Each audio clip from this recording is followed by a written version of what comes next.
What's good, guys? So before Diddy got locked up, one man stayed silent for decades, but the moment those cuffs were on, suddenly the interview came out, the lawsuit appeared, and the whole story changed. Today, we're going to break down the real reason Kurt Burrows is speaking out and why so many people in the industry stay quiet until it's safe. Let's get it. Kurt Burrows is someone who, for years, barely said anything publicly about Diddy. Even though he had a long and complicated history, a history that goes back to the early Bad Boy era, Burrows rarely spoke, and people will say, well, he was scared, Diddy's dangerous, and honestly, I don't doubt it. A lot of people in that era were terrified of the consequences of speaking out, but here's where things get interesting. Back in the day, I actually dated Kurt Burrows' goddaughter, says Choke. She hit me like, yo, Kirk wants to talk to you. He wants to do an interview. So he spoke with him. He gave him a full rundown, everything he claimed happened, everything he lost, everything he was carrying. The interview was supposed to happen, cameras were ready. He gets cold feet, he backs out. So mind you, this is Choke, no joke, speaking.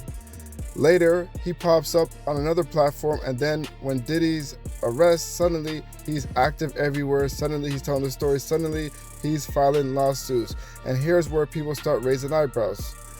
The lawsuit he just filed, he could have filed back in 93, 94, the era when he allegedly lost 25% in the Bad Boy stake. That's a decade ago. And not only that, there's another major detail that still hasn't been talked about publicly.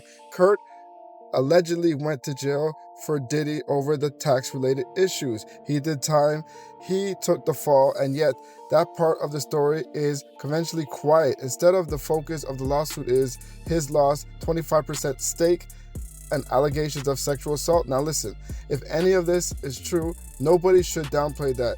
If he was assaulted, that's horrible, and he deserves justice. But we also need to ask the real question, where would these intimate moments happen? Why would Diddy approach him in that way unless he believed that he was already some type of way in that relationship? People always forget something about the industry. A lot of people want to be around power. They want to be around fame, the access to the lifestyle. And when you want that lifestyle, you tolerate things you shouldn't tolerate. Some people don't know how to say no. No to drugs, no to indecent proposal, no to being financially used. Charlemagne even talked about the moments where he pretended to take drugs just to avoid awkwardness, but eventually pretended to stop working. In that environment, saying no is rare because everyone wants to stay in that room. And that brings us to another major point in this whole entire conversation. People believe whatever narrative sounds sensational, including the idea that certain people were killed for Diddy. But when you look at the actual behavior of the people supposedly involved, nothing about the story adds up. For example, if Orlando Anderson and Keefe D killed Tupac on behalf of Diddy, why was Death Row still hanging out with them after? Why did Suge allegedly have Orlando testify for him at a parole hearing?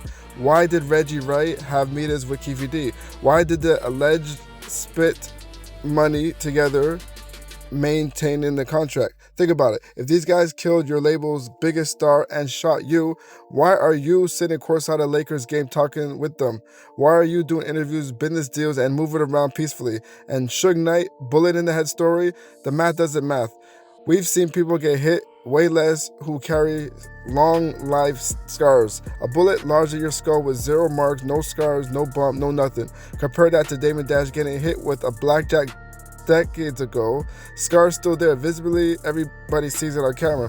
So when you peel back the layers, what do you find? A lot of people's stories that they believe on, it's about fear, heroship, loyalty, and silence. Silence that only breaks when someone powerful finally falls. Kurt Burrows didn't talk when Diddy was on top. He didn't talk when he lost 25% of Bad Boy. He didn't even talk when the alleged situation took place on his taxes.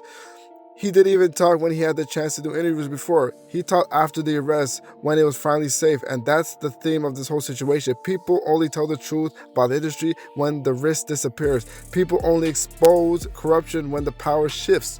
And people only seek justice when it's convenient to survive in the political fallout.